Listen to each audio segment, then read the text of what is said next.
Good afternoon. On behalf of the Edward M. Kennedy Institute for the United States Senate, I am pleased to welcome you to this very timely program on immigration and refugees.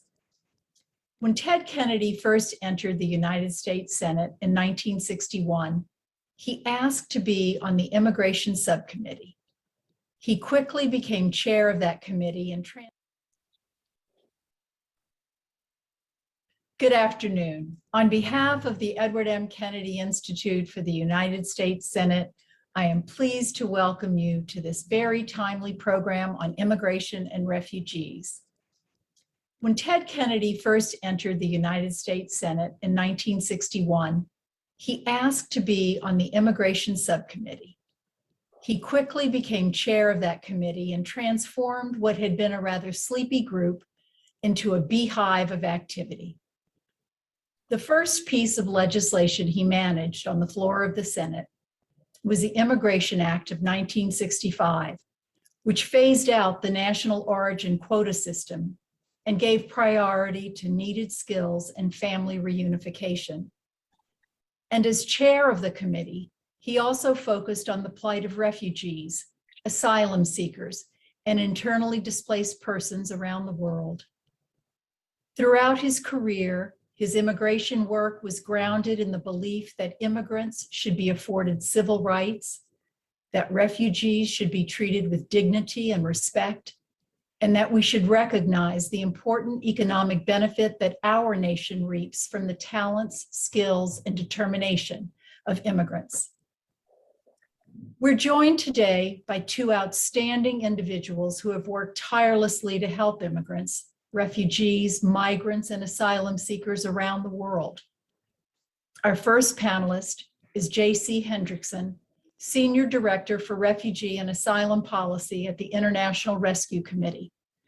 Mr. Hendrickson leads U.S.-based refugee resettlement and asylum policy and advocacy at IRC, and has been in the forefront of urging a change in U.S. border policy and in speeding up by redesigning Afghan resettlement policy. Our second panelist is Dr. Carolina Jimenez Sandoval, President of the Washington Office on Latin America, where she brings over 20 years of experience in research and advocacy for human rights in the Americas and throughout the world. That work includes documenting and developing strategies to counteract human rights violations in the Americas, to addressing grave crimes under international law in Venezuela and Nicaragua, to promoting the rights of migrants and refugees in Central America, Mexico, and the United States. She is a frequent contributor to media outlets and publications across Latin America and the US. I'm now honored to introduce our moderator for today's conversation, Marcelo Suarez Orozco, Chancellor of the University of Massachusetts, Boston, and board member of the Kennedy Institute. Dr. Suarez Orozco himself, an immigrant from Argentina, is a leader in immigration policy. He approaches this issue as a research scholar and a past director of immigration institutes at both Harvard and NYU. He is currently a papal advisor on the topic. I could go on, but I know you want to hear from this extraordinary panel. It is now my great pleasure to turn it over to Chancellor Suarez Orozco to start the program. Thank you all so much for being here.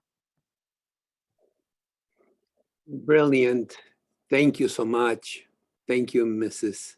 Kennedy, for your kind introduction.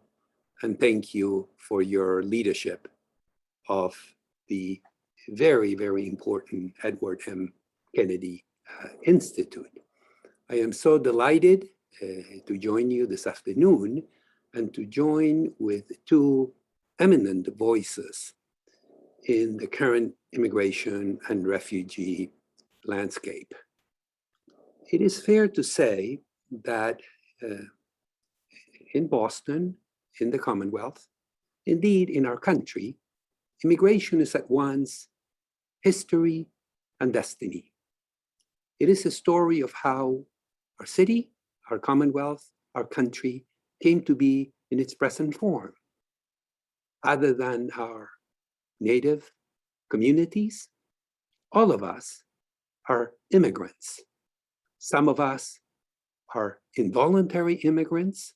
Some of us are voluntary immigrants.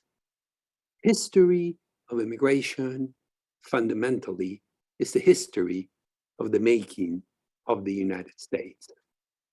We are so delighted to be a part of this conversation this afternoon. It is important to note that for about almost a century now, the patterns of immigration have had a distinct cartography. We can talk, broadly speaking, about three fundamental formations. First, the movement to establish labor migration as a fundamental piece of the US socioeconomic and political strategy in the context of prior to the war, the Second World War, and during and after the war.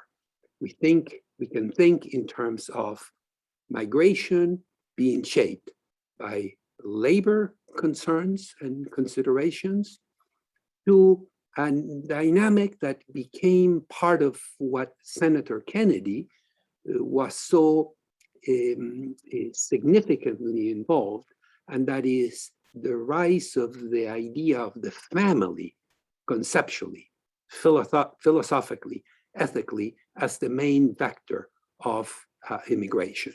So we can say that we moved from a pre-war movement for labor migration to family reunification as the most important axis for the movements of people, to the reality that the rise of the second generation would become a fundamental force transforming our economy and society. Those three chapters are the foundational chapters of the current dynamics, as well as the current changes of mass migration. Today, we will talk about the new drivers of migration, including forced migrations.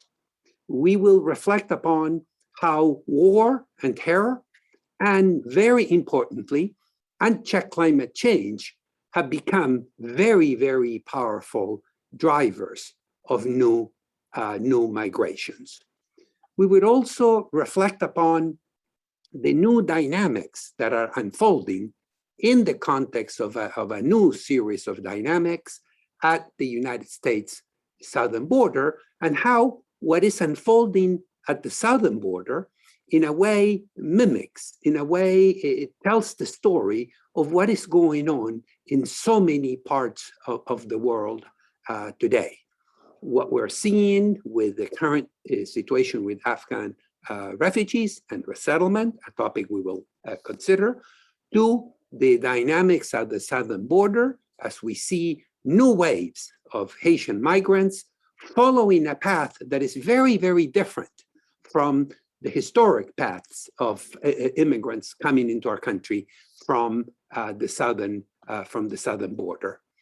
To, of course, the dramatic changes unfolding in the nature of immigration into our country from Latin America. Today, Venezuelans are leading as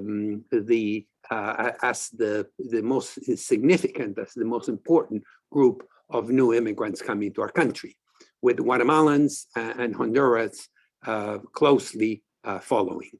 So I want to turn it now to Carolina, our colleague from the Washington office in Latin America, to explore with us how the situation has changed at the US southern border. What's the Washington office of Latin America and the current administration, what are your priorities in terms of informing the current administration on matters pertinent to the border what you very eloquently in your writings and in your presentations call border management, as well as the pathways that need to be established. Carolina, I'll turn it over to you. What's going on at the border is not new. Can you help us understand the history of what is happening in the southern border today and how that dynamic is also changing? Thank you, Marcelo. I think you have provided an excellent overview that will hopefully allow me to speak about a few points that, WOLA, the Washington Office on Latin America, would like to highlight. But let me first thank the Kennedy Institute of the United States Senate for this invitation. I think now, perhaps more than ever, we need to discuss more and more about migration because the changes that we have witnessed in the last few years actually imply that we need to talk about the new strategies we need to discuss for the new realities.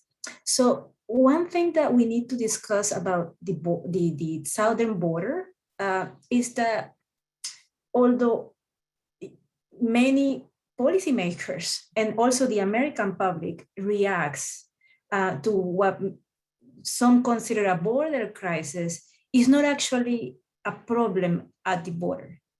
What I mean to say is that migration doesn't start there. Migration starts in communities of origins, in countries that are not too far away, like Mexico, for example, or even Central America, or in countries that are much, much farther. If we talk about the Western Hemisphere, like Brazil or Chile. And what we are witnessing here is a change in the patterns of migration reaching the southern border, of course, to enter the United States. But having a clear vision about what the driving factors are could truly inform policies that are respectful of human rights and that also take into consideration the US needs. So let's have this very clearly. Migration doesn't start at the US border. Migration starts in communities of origins and in transit countries. And what we're witnessing these days is a very important human phenomenon that is not domestic, which is how sometimes policymakers tend to be this issue. It's a transnational human phenomenon that requires transnational solutions.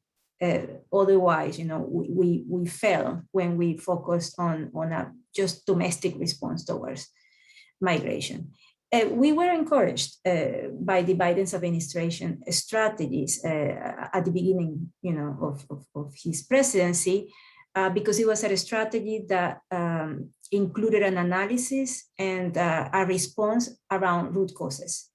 And this is important because there is no way to manage or to create a system of safe and orderly migration if you don't address the driving factors. And as you were saying, we have seen what we call push factors change over time. And of course, if we look at Central America, we are looking at generalized violence, poverty, exclusion, etc. But nowadays, climate change has taken, I think, into a new meaning for the region.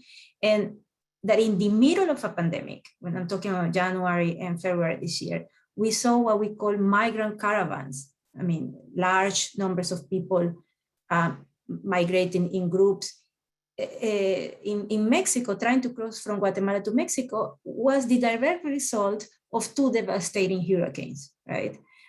So if we don't take into account forced displacement due to climate change in the next years to come, I think we will be missing the bigger picture. So that's one piece of analysis that needs to be in our thinking.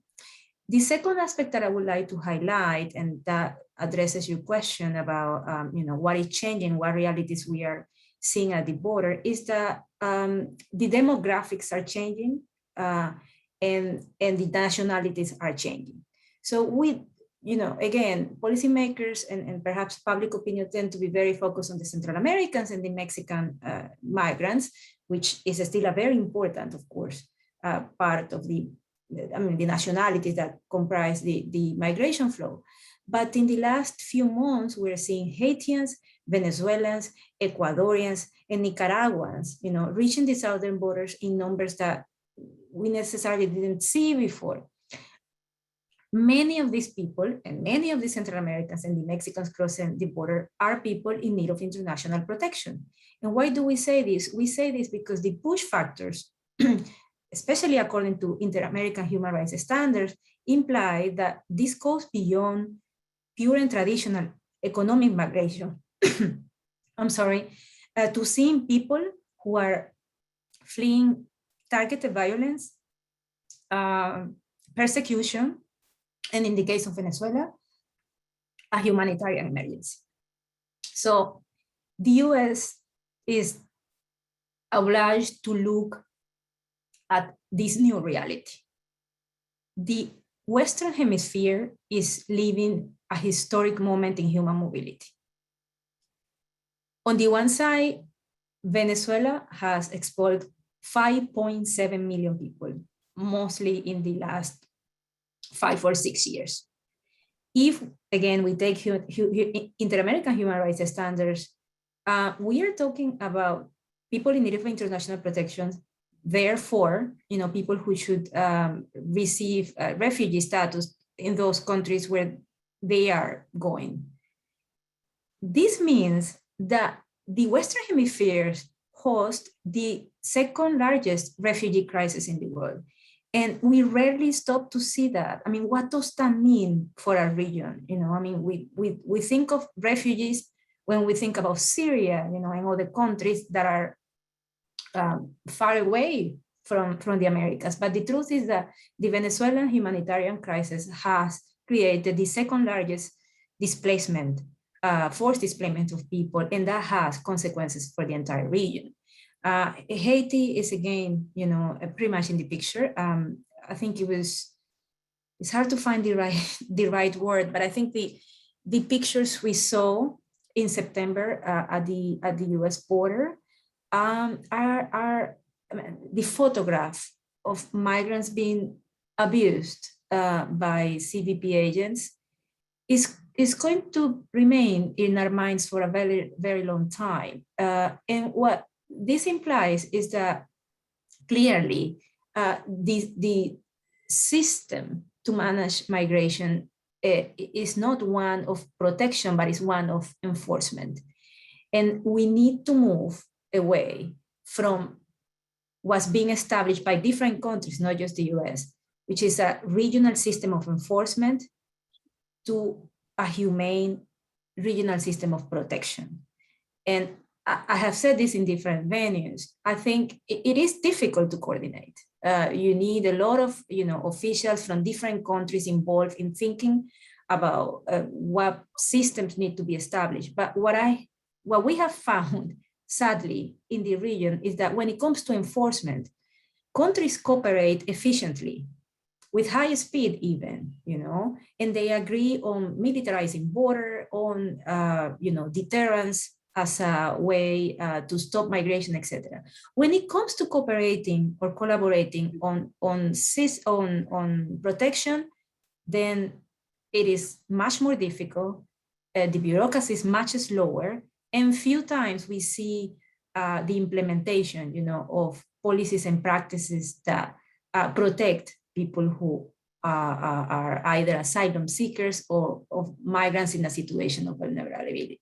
So I think it would be very important to see, what the US government could do with this changing reality of having different nationalities coming to the US border, but also having a different demographics, right? Having an increased number of unaccompanied migrant children and families, instead of the more traditional single men crossing into the border and trying to reach the United States. And this change implies that the US government needs to build the infrastructure to assist both families and migrant children who are now coming into the US in greater numbers.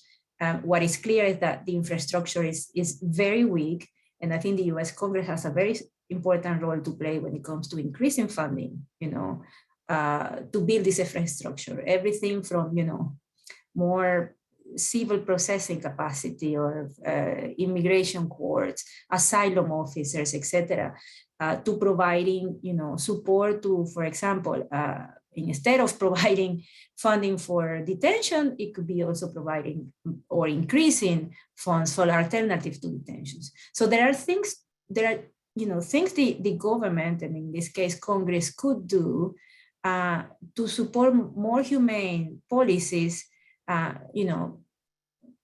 before it reaches perhaps a broader and also very important goal, which is reforming what we all know is a broken immigration system. So things can be done in a rights respecting framework could be implemented, but we need less rhetoric and more action. I think the Biden administration's narrative around migration, of course, is very different from what we witnessed in the previous administration, but we need to move from good intentions into practice. And practice these days is that Title 42 remains, is that many people who come to the border are immediately either pushed back to Mexico or deported, without due process. And abuses, by CBP or other agents continue to be the norm. We saw one picture, but this is a reality that happens across the border and against many migrants and asylum seekers. And without accountability, we would see situations like this repeated.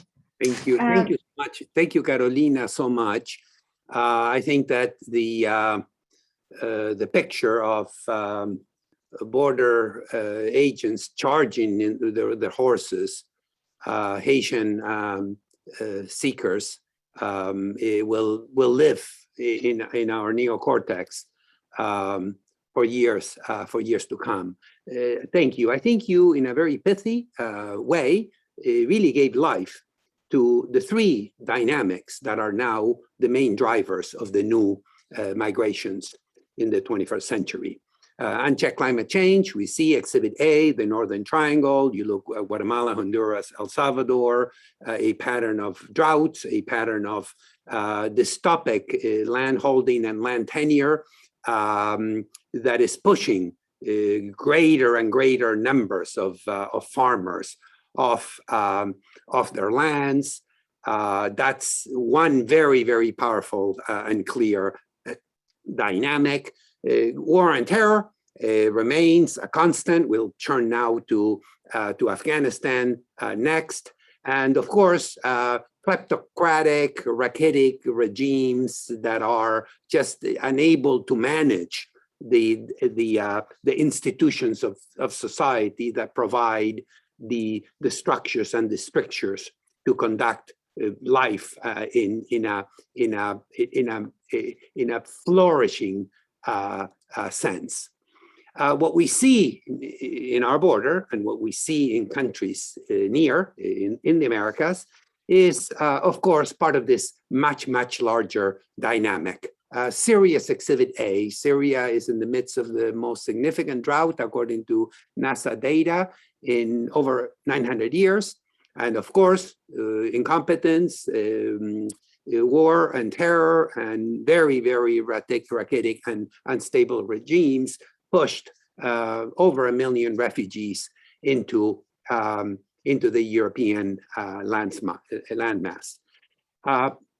JC, of course, the IRC is iconic. It's been at the forefront of so many of these dynamics. Tell us what the IRC is currently doing in the context of the current Afghan refugee crisis. There's a general algorithm here which we can put into place. A decade after US intervention in a region of the world, you have 1 million, 2 million immigrants and refugees from that part of the world in our country. This is what happened after the Vietnam intervention. This is what happened after the various Central American dirty wars of the 1970s, 80s. What is the IRC doing specifically in the current Afghan refugee crisis? Explain to us the difference between asylum seeking refugees explain to us what the resettlement process looks like for our Afghan partners today, and what can be done? What is the IRC doing? What would you like our audience to be doing moving forward as the Taliban tightens its grip on power in Afghanistan? Sure. Thank you for having me, Chancellor, and it's good to be with you here today. So the IRC is involved across what we call the arc of crisis in many areas, but in particular in Afghanistan. We have over 1,000 staff who are on the ground in Afghanistan, working every day to try to deliver assistance to people in need. And in Afghanistan, there are a lot of people in need.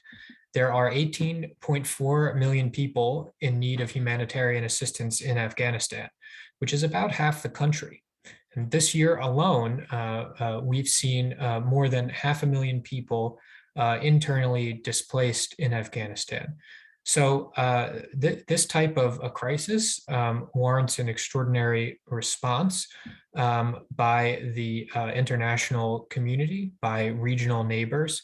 But we are on the ground doing our part to help in the country. We are also involved in refugee resettlement in the United States. And what that looks like is we are one of the 9 resettlement agencies in the United States who works with the federal government to welcome refugees to America. Each year, the president sets an annual refugee admissions goal. And I'm happy to be able to announce today that on Friday, President Biden set a refugee admissions goal for the next fiscal year of 125,000 people, which was a commitment he made on the campaign trail and earlier in his administration, and we were happy to see realized. But what that goal sets is the total amount of refugees that will be admitted to the United States over the course of the year. And we, as one of the resettlement agencies, help to ensure that people are set up for success once they arrive, that they find a place to live, that they are find a place to work, that they have language access, internet access, and things of that nature. So that engagement, when it comes to Afghanistan and the events of the summer, has taken a whole new shape and a whole different sense of urgency. Over the last several weeks to now months, tens of thousands of Afghans left the country on an emergency basis. Many on military flights to bases abroad. And we are partnering with the United States here to ensure that Afghans in particular, as part of this large movement, are set up with refugee resettlement services in the United States. So our involvement in Afghanistan it starts in Afghanistan, and it finishes here in the United States, where we are helping to Afghan Americans now to get set up and start a new life here. Now, how that's different from asylum is that refugees, and when we talk about refugee admissions, typically we're talking about a process that begins overseas, either in a country of first country of refuge. So think not necessarily Afghanistan, but a country in the region where somebody who needed safety may have fled to. And a process that begins and is sort of worked out before arriving in the United States. When we talk about asylum, typically we're talking about somebody who is also seeking safety and also fleeing from harm, but the process begins at the U.S. border or at a port of entry. Now, that's most of the time. There are exceptions in both situations, but but those are the differences. A process that starts typically overseas versus a process that starts at the US border or at a port of entry. As we have kind of rapidly scaled up in the United States to welcome Afghans, there have been a few different needs that are critical, that are unique to this situation. One is because of the rapid emergency nature of this program, people are being what's called paroled into the United States, a mechanism called humanitarian parole. That allows the government to move quickly, through processing more quickly than they may otherwise be able to.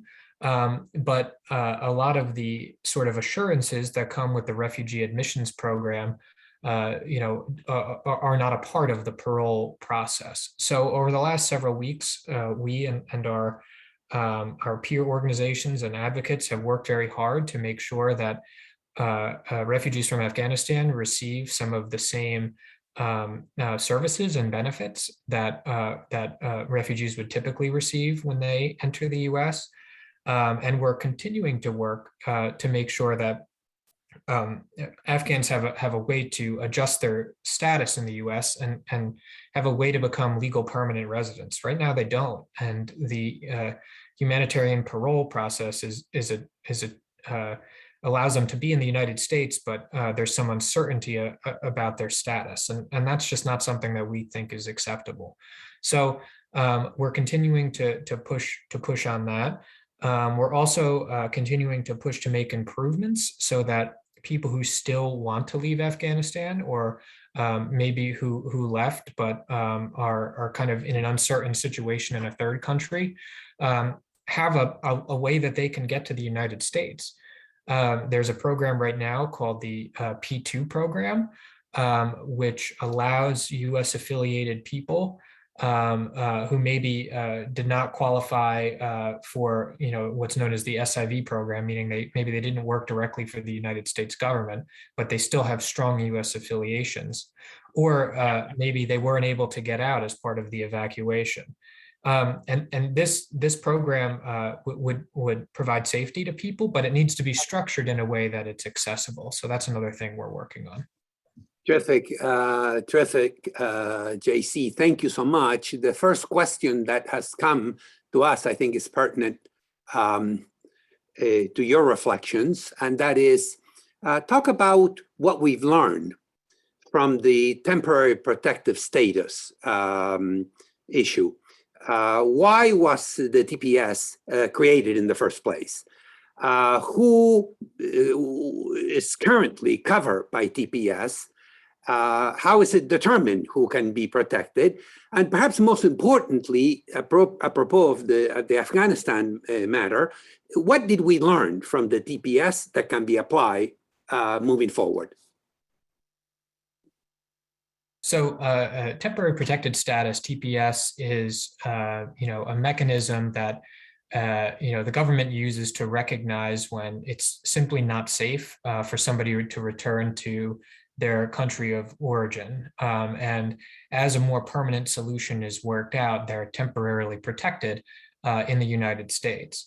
Currently, there is not a TPS for Afghanistan, though there certainly should be. And I think it's worth saying, earlier, we touched on Haiti, and there is TPS for Haiti. But nevertheless, we saw horrific images a few weeks ago now of Haitians on the US southern border being expelled because of Title 42. So TPS is a tool, and it can be a good tool, but it's not perfect. And if it's not backed with the government really prioritizing a region for protection, it's only so good of a tool. Perfect. Thank you, JC. Carolina, can you specifically on the matter of the Haitian crisis that we're seeing? at the border. The paradox that while they're covered by TPS, yet we see the images that you refer to. I think, I mean, and you're totally right. I mean, why aren't Haitians being protected? I think it's important to acknowledge that, you know, thousands of Haitians did start their immigration procedures in the US. Our concern is about those who were forcibly deported, and we're talking about the data is a bit confusing, but about 7,500 Haitians were sent back in a period of 12, 13 days on flights, which I consider to be an incredibly logistical, you know, enterprise carried out very efficiently, as I was saying earlier, right, when it comes to enforcement. In the first place, we need to understand that in South America, you know, in 2010, when the earthquake struck Haiti and, you know, devastated an already fragile country, many Haitians went to Brazil and to Chile and other countries in South America to look for job opportunities, and they have stayed there since then. So many of the Haitians that are coming into the US right now are not necessarily coming from Haiti. Most of them are coming from Brazil and especially from Chile because of different things, because of TPS. I mean, TPS has been seen as a pull factor, right? And many people have perhaps received the wrong information about what to expect at the border. But Mexico and the US have been cooperating on enforcement against Haitians. So in the last, before that famous photograph that, you know, will remain in history and in our minds, we saw the same thing happening in Mexico. And unfortunately, I'm afraid we didn't get as much coverage as the other pictures did. So Mexico has been, you know, working as to deter migrants from reaching the US, and many Haitians were basically confined to the south of Mexico, and they were not allowed to move north. Yet, in mid-September, we saw that change, and many Haitian asylum seekers and migrants who were in Mexico were able to reach the US southern border. What is important here is that precisely because of the existence of Title 42 and the lack of infrastructure, you know, to deal with a changing reality in immigration flows, the deterrence approach continues to be the preferred approach, and there isn't a real protection approach to deal, you know, with a population that is in a very vulnerable situation.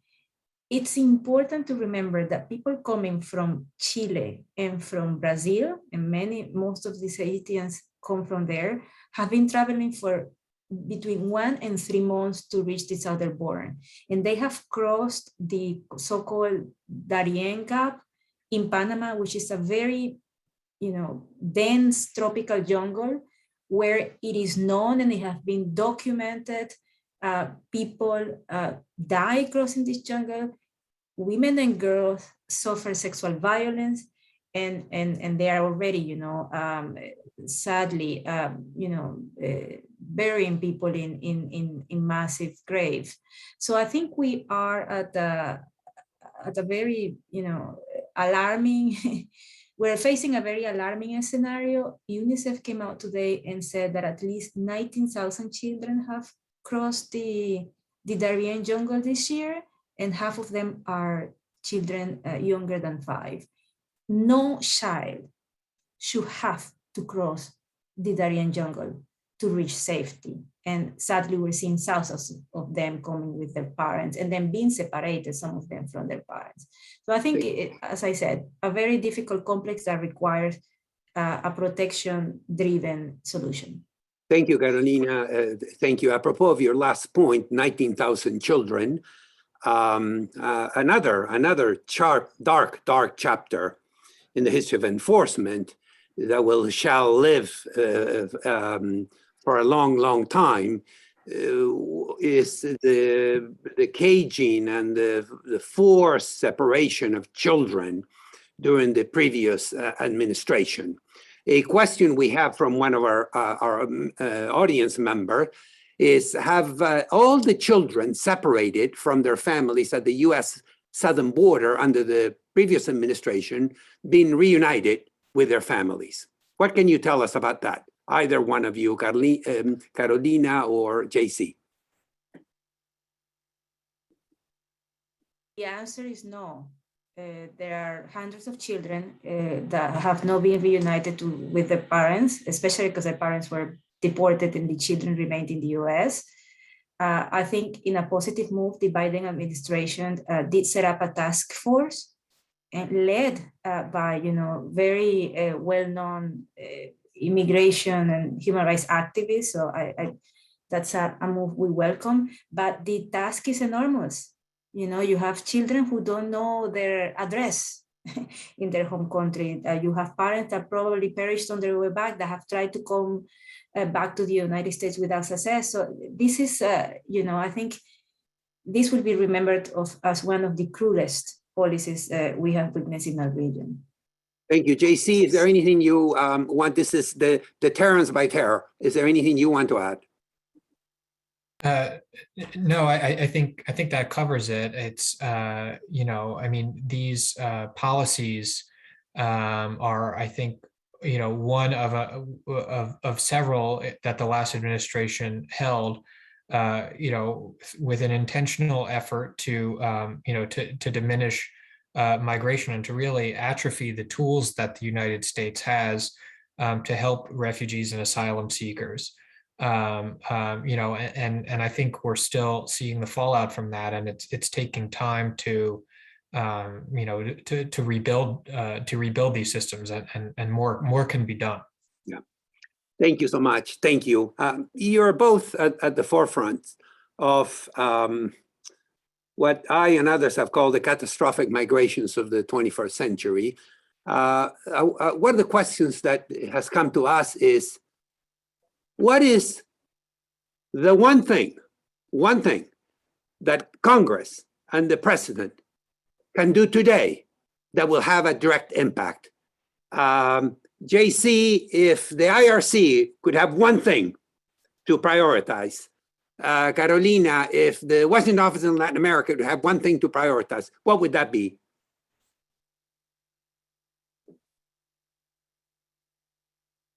IRC side, just speaking to refugee admissions, I would say Congress should pass legislation like the GRACE Act, which would set a statutory floor for refugee admissions. So we wouldn't have to worry about these wild swings in admission goals that we've seen over the last several years. That legislation has been introduced. I think many of you may be happy to hear in the Senate, Senator Markey is the sponsor, but that is one area that would have an enormous impact on refugee admissions specifically. Thank you, Carolina. I would say end Title 42 and put your funding and your political capital into building the right infrastructure at the border to manage migration flows with, humane practices. Terrific. Thank you so much. A question that I think would be very helpful to the two of you, and that comes from a member of the audience. How can we, ordinary citizens, assist in making a difference for our immigrant and for our refugees coming into our country today? Let me first say that is a wonderful question, because it's our duty. It's everybody's. To defend human rights it should be everybody's task. I will say a few things. We need to educate policymakers into understanding that migration is not a toxic issue that they should avoid or that they should treat as something that they need to, look tough on. But to educate policymakers, we need to educate ourselves. So I think that's a very important thing to do. And I always invite, and I know that I believe many students are looking at us today, and it's always great when we see young people wanting to learn about this issue. We need to change the narrative of migration. We need to move away from that toxic issue that during elections, become even more relevant to discussing migration from what it is, a human phenomenon that has been part of US history for years. We need to understand that in the middle of a pandemic, the so-called essential workers that, by the way, were essential workers before the pandemic, but it became more relevant, many of them were migrants. And when we were in our houses, having food on our table, having people deliver that food, having people working as clerks in supermarkets, in pharmacies, we had a lot of health workers, giving their best. Many of these people were immigrants. Let's take this opportunity to change the narrative, the toxic narrative that some have sadly promoted, into one that I think is much more close to American values. Thank you so much, Carolina. I've been working in this field for 40 years, and I can say the following. We love immigrants looking backwards, but in the here and now, there's always anxiety, there's always concern. This was true 200 years ago, it was true 100 years ago, and it is true today. Benjamin Franklin thought it was a catastrophe that we were allowing German immigrants to come to our country. He famously said, they're going to Germanize us, we're never going to Anglicize them. Here we are 2 centuries later, and we can see how risible that concern was. The fear, the panic, the moral anxiety over the arrival of large numbers of Eastern Europeans, large numbers of Irish and Mediterranean folk Catholics and Eastern European Jews generated another moral panic. And again, we look now backwards and we see how unfounded and misplaced those anxieties and concerns were. So maybe 100 years from now, we will look back at this moment and be able to say how misplaced so many of these concerns were. One question for Carolina from a member of the audience. Can you explain Title 42 in 3 sentences, please? It's a public health order used by the Trump administration to expel people who come from countries where there is a disease. So during the pandemic, it was implemented by Trump at the border to protect public health. The problem is that, it ended up being implemented in a way that you expel everybody because there is a public health emergency. But when you look at it, many of these people are not, positive when it comes to COVID, so they shouldn't apply this public health order to them. Terrific. Thank you so much. Another question, JC, maybe you can take the lead. Could you give examples of what humane practices at the southern border would look like? What are best practices? What are we learning? I mean, after all, we're not alone. Germany took over 1.4 million deeply traumatized Syrian refugees. And it's an example of how an organized, proactive, thought-through strategy can yield such positive returns. Today, 5 years later, the Syrian connectivity with the German labor market, which is a win-win for them, is over 85%. So talk to us about what would a humanitarian, a humane set of practices at the southern border look like?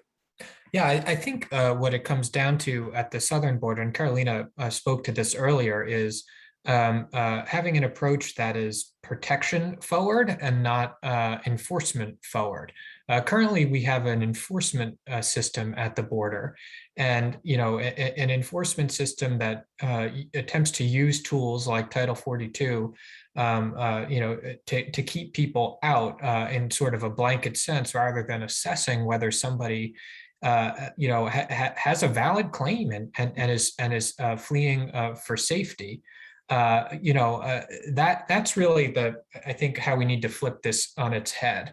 We need to make sure that people, have effectively their day in court, that their claim is heard, and that they're treated in a humane way and not criminalized as that process, kind of plays itself out.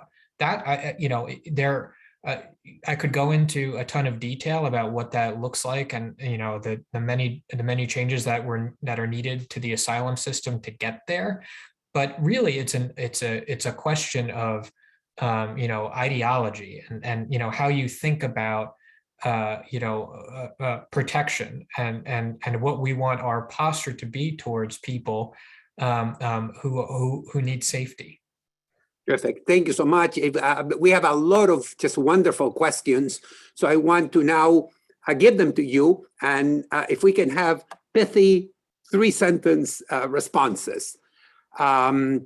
Carolina, for you, under the humanitarian parole programs, in many or most cases, a sponsor is required to assume legal liability for financial support to allow immigration to proceed. For elderly and disabled Afghans, including family members of interpreters with SIVs, how can we humanely allow them into the U.S. without such requirement? What would your response to that be? And then JC.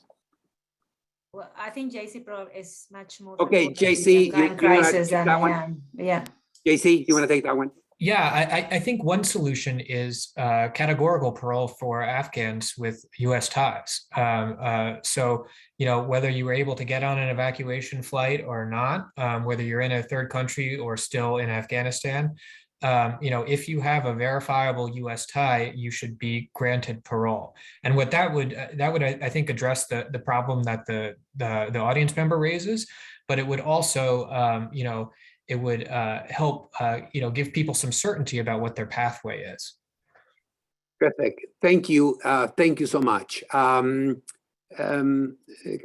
this is for you. You're in Washington, not the most bipartisan city these days. The question is, what are viables? What are 3 things you would like to see in order to, and I'm quoting from our audience member, in order to persuade the other party to support immigration, more humane immigration interventions and reforms? Well, I think one thing is that,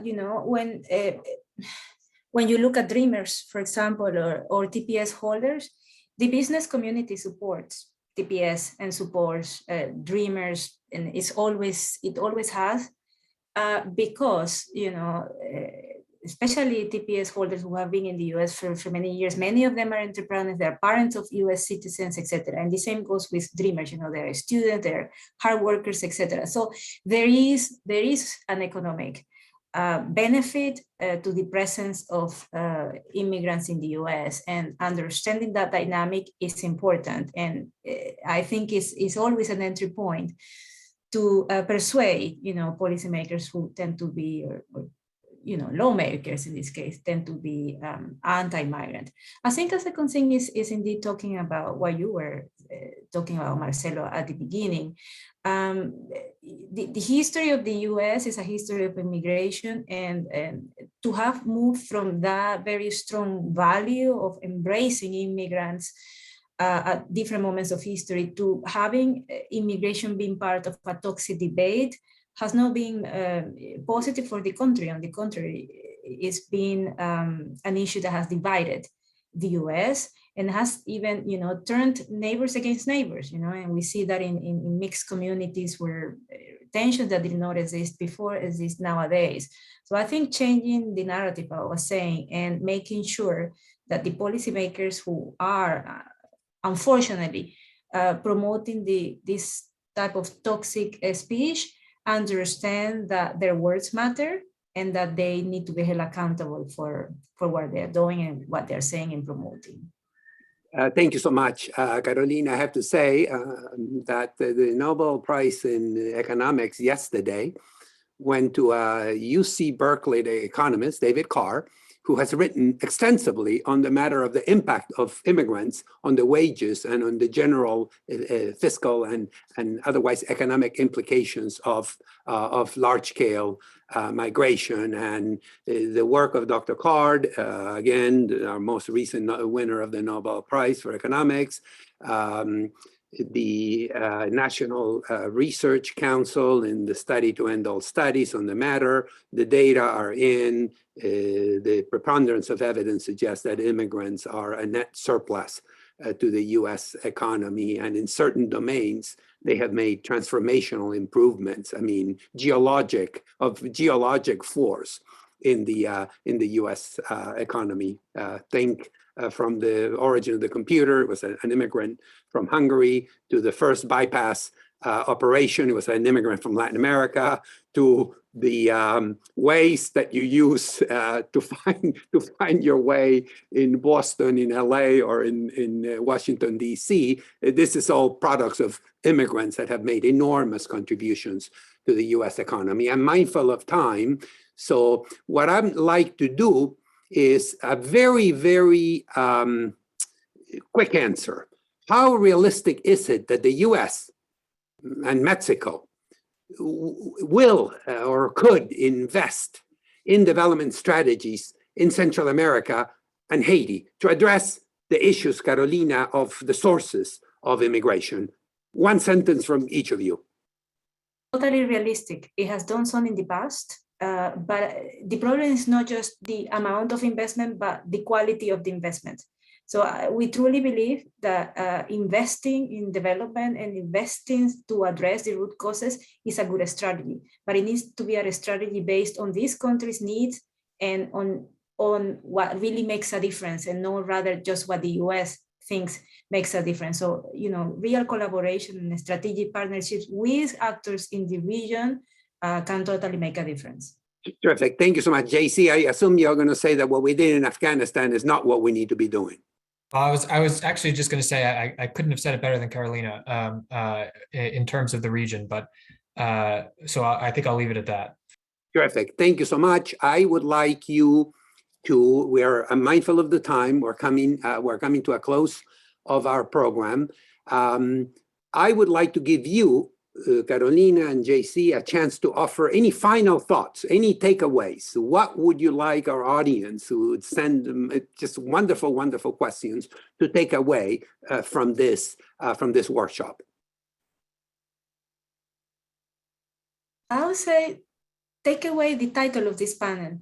Getting to the point, implies, in our view, discussing migration and refugees always through the lenses of human rights. Why? Because our dignity, right, as human beings, can only be fulfilled and protected when the policies that affect our life are also policies sought and implemented with the rights framework at the forefront. JC, thank you. JC. I would just say, for anybody listening who wants to do more and wants to help, there are resettlement offices across the country who are looking for volunteers, who are looking for, for donations. So take a look at our website, do a Google search. And if you want to take action, and reach out to your elected leaders. There's all kinds of things out there too, talking about the full spectrum of issues we mentioned today.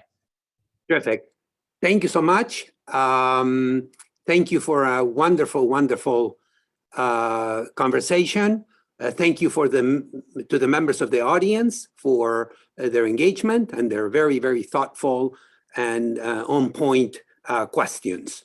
Indeed, as we promised, we got to the point on immigration and refugees, a topic that is so central to the nature of our history, and as Carolina reminded us, so significant to the cause of a more humanitarian at a time when the practice of democratic citizenship is so under siege, and it is the case that immigration, myths about immigration, misconceptions about immigration continue to be a point of reference.